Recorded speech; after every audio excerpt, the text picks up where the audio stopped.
Here's some advice I would give for anybody trying to get into medical school with a lower GPA. And I say lower GPA, not low GPA, because medical school standards can be super high, and sometimes even a 3.5 GPA can be considered low, but it's not low by anybody else's standards.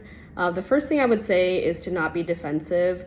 I think people who are higher achieving have a tendency to get very defensive when asked about failures or asked about times they've struggled. So make sure that you're not doing that. So in your application and maybe your interview, make sure that you're not shying away from the subject, blaming other people. You should take full responsibility and really explain why your GPA was lower and what you're going to do to change that before medical school.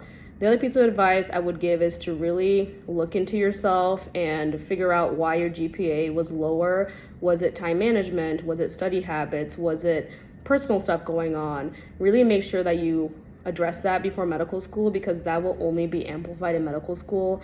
Plus in medical school, the stakes are so much higher. You're paying a lot of money, things are moving fast, and they are not waiting for you. So you don't want to get to medical school and have these same issues pop back up, and then you end up in a worse place than you were before. The third piece of advice I would give is to give yourself time. So you don't need to rush to apply to medical school with a lower GPA.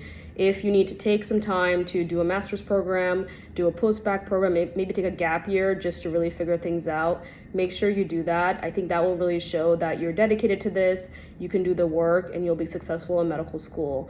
And I would also say to stop taking advice from other people. People can be really toxic about people with lower GPAs and tell you won't be successful. A low GPA or GPA in general does not indicate that you'll be a good or bad doctor or your success in medical school. So don't let people discourage you from applying or continuing to try or pursuing your dream of becoming a doctor, because that is not the case. I know plenty of people who got into medical school with lower GPAs, so don't let people discourage you.